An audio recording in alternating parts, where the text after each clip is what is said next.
Galerinha, então vamos lá. Nós estávamos falando aqui, né, que o Foucault, então, no seu livro de 1975, ele vai exatamente questionar por que essa troca do Ocidente para essa nova forma de vigiar e de punir. E olha só a resposta que ele vai dizer.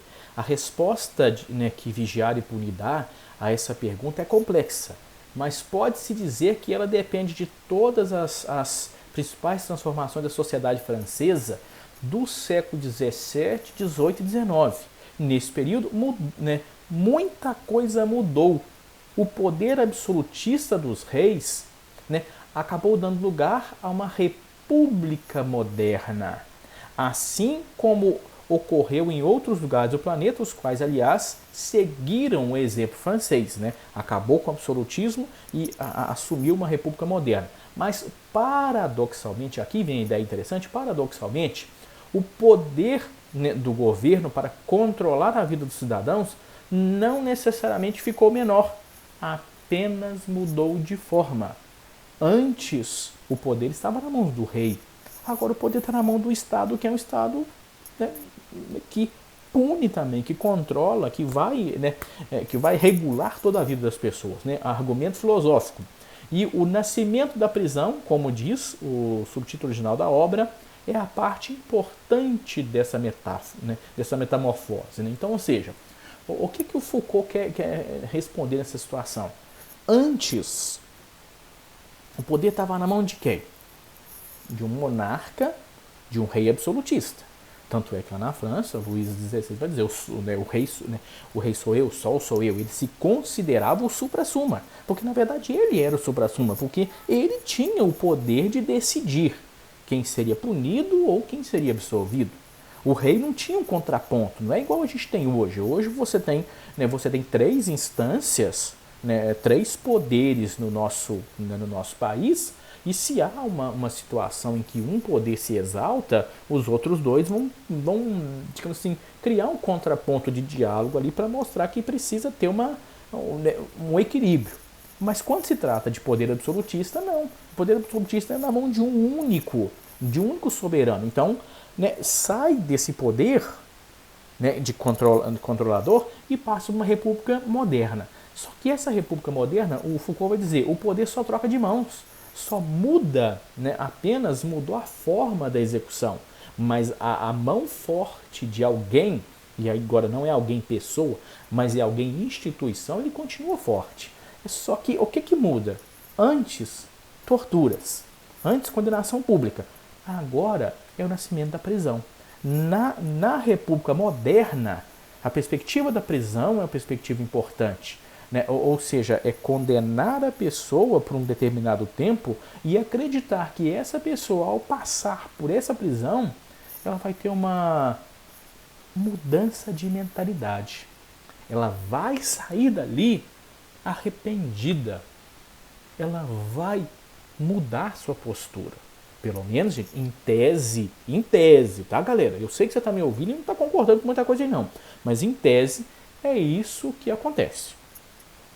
Vigiar e punir, vamos agora para o próximo slide, gente? Vigiar e punir aborda o problema da institucionalização do poder de forma muito nova.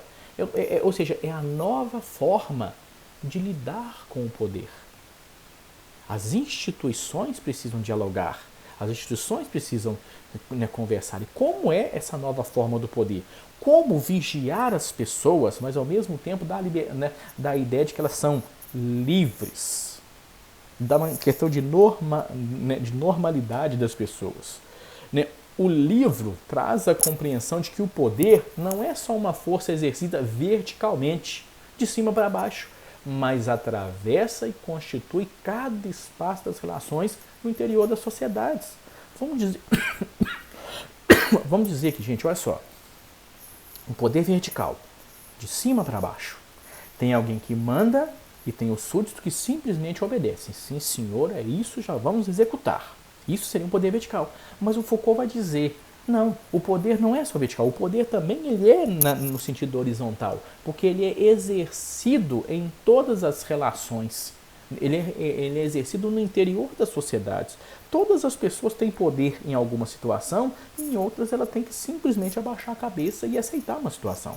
Então, assim, né, o poder ele é dividido entre as várias instâncias da sociedade. Todos nós temos poder de alguma coisa. Você tem o poder de comprar ou não de uma determinada empresa, você tem o poder de estudar ou não de uma determinada escola, né? Ou seja, você faz essas escolhas. Né? Para Foucault, a punição dos criminosos se transforma em grande parte porque o jeito de exercer o poder também mudou. Nos séculos em que a execução pública e precedida por suplícios era a regra, pode-se dizer que o destino dado aos criminosos era manifestação física da vingança do rei sobre os súditos. Então, gente, olha só como é que mudou a ideia, né? A punição mudou. Antes, como o rei era a questão do absolutismo, né? O rei, então, ele se sentia... quando alguém fazia alguma ofensa, seja o Estado ou seja ele se sentia tão ofendido naquela situação que ele se sentia na obrigação de punir de forma severa. Né? Então, tudo isso tinha que ser público. Agora muda-se o jeito. Né? Numa monarquia absolutista, o rei tinha tamanho controle sobre a legislação que viveram uma espécie de encarnação das leis. Ou seja, a lei era o próprio rei. Tudo passava na mão dele. Então ele tomava as decisões. Você pode ver que hoje, no Estado moderno, para fazer alteração numa lei, né, você tem que... Né, o quanto isso é burocrático. Você tem que passar 2 vezes por votação no Congresso, 2 vezes por votação, né, no Senado, e ainda tem que ter a sanção do presidente. Então, ou seja, você tem 5 momentos para fazer qualquer modificação, qualquer alteração numa lei. O processo ele é burocrático, ele é demorado, mas ele é necessário. Porque isso é democracia. Ali não, o rei não. A lei, ele se sentia a própria encarnação da lei. Né? Os crimes, portanto, eram uma afronta pessoal contra ele. Por isso a questão de ser extremamente punitivo. Né? Ele queria essa situação exatamente para que outras pessoas, digamos assim, o rei absolutista, ele acreditava que ao ser extremamente severo com alguém, aquilo serviria de exemplo para que ninguém mais fizesse aquilo. Né? As execuções se transformavam num grande teatro. Né? Uma vez condenado, o criminoso tinha de caminhar pela cidade, apregoando seu delito em voz alta, fazendo uma confissão pública diante de certa igreja. E aqui a palavrinha interessante aqui, né? A questão da igreja, né, gente? A igreja tinha o seu tribunal da Inquisição. A igreja decretava as devidas punições. E muitas vezes essas execuções eram acompanhadas, sim, por um representante da igreja. Então a igreja não se omitia, né? A igreja, ela participava de todas essas situações e era um verdadeiro teatro. Por quê?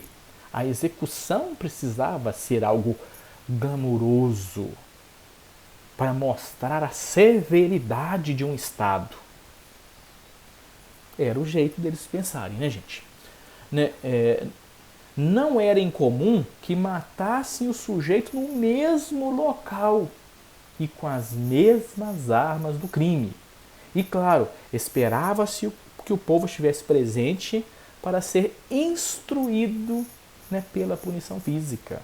Olha só, geralmente matar no mesmo local com as mesmas armas. Essa perspectiva aqui, no Estado absolutista, a gente vai dizer que valia-se muito da lei de Talião, né? O Código de Hammurabi, olho por olho, dente por dente. Né? Matou a facada, vai morrer a facada. Matou a tiro, vai morrer a tiro.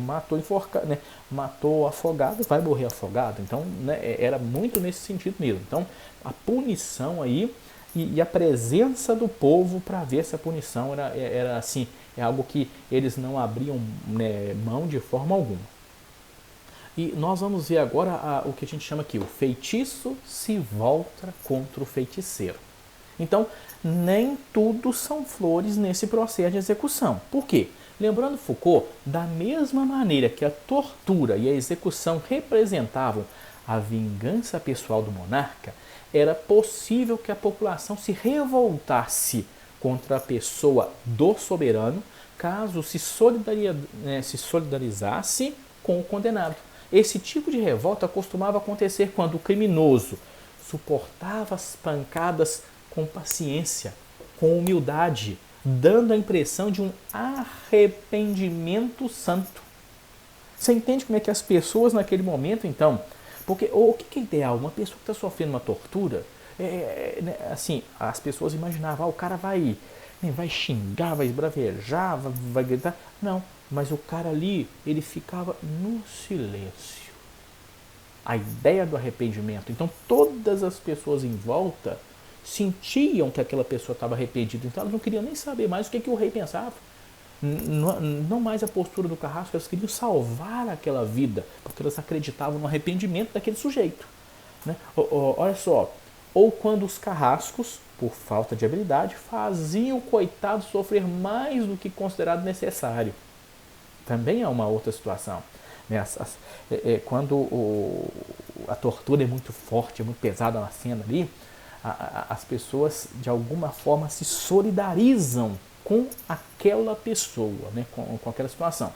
Em tais casos, a plateia, na execução, se revoltava tentando linchar o carrasco, salvar o condenado, o qual podia até receber o perdão oficial se sobrevivesse a toda essa bagunça. Então, ou seja, o carrasco de vez em quando sofria nessa questão da execução, porque se ele não fosse rápido ali no processo, gerasse sofrimento, ele mesmo seria condenado não pelo soberano, mas pelas pessoas à volta, não é mesmo?